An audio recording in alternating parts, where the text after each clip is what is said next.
প্রত্যাবর্তন the homecoming একটি পূর্ণদৈর্ঘ্যের কাহিনী চিত্র।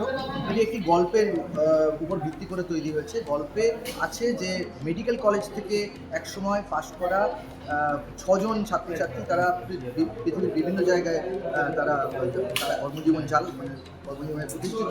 তারা মেডিকেল কলেজের যে রিইউনিয়ন যেটা হয় সেখানে তারা পুনর্মিলন উৎসবে আসছে এবং বহুদিন বাদে তারা মিলিত হচ্ছেন।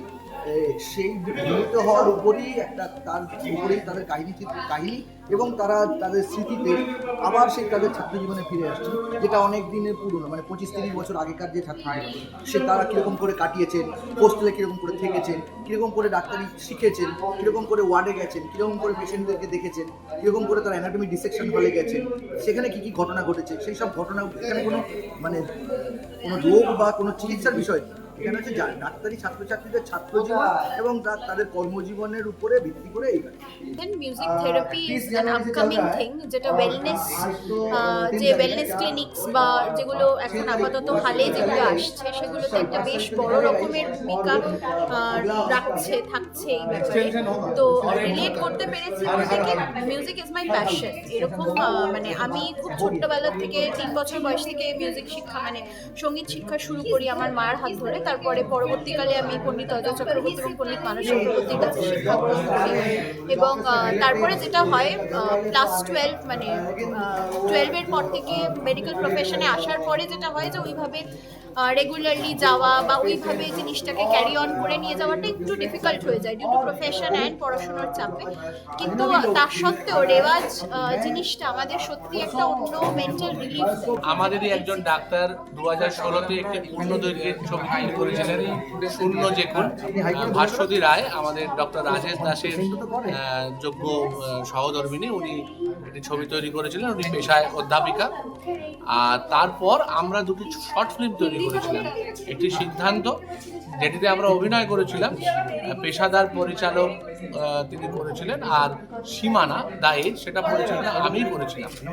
তো এটা আমার ফিচার ফিল্ম হিসেবে প্রথম পরিচালনা, কিন্তু অভিনয় এর আগে 5টি করেছি। উইন্ডোজ প্রোডাকশনে আমার বসেও আমি একটি ছোট ভূমিকা অভিনয় করেছি। আর আমার যে সিনিয়র হিসেবে প্রসূন বলে একটি ছেলের রোল আছে, যার সিনিয়র হচ্ছে আমি, আর জুনিয়র হচ্ছে অয়ন মুখোপাধ্যায় বলে একজন।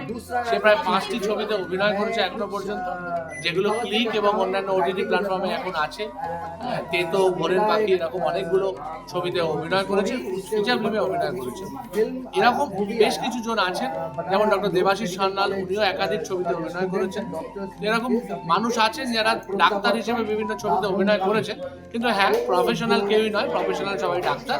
আপনারা বলবেন আপনাদের কেমন লাগছে। এছাড়াও বাকি যে গানগুলো রয়েছে তার মধ্যে ডক্টর নয়নমণিদার গান, উনি প্রখ্যাত গাইনোকোলজিস্ট শহরের, এবং ওনার যে কম্পোজ করা গান ওটা বেসিক্যালি আমাদের ভীষণ পছন্দের, ভীষণ কাছের গান, কারণ ওর মধ্যে আমাদের পুরো ছাত্র জীবনটা বোধহয় ধরা রয়েছে, শুনলে বোঝা যাবে।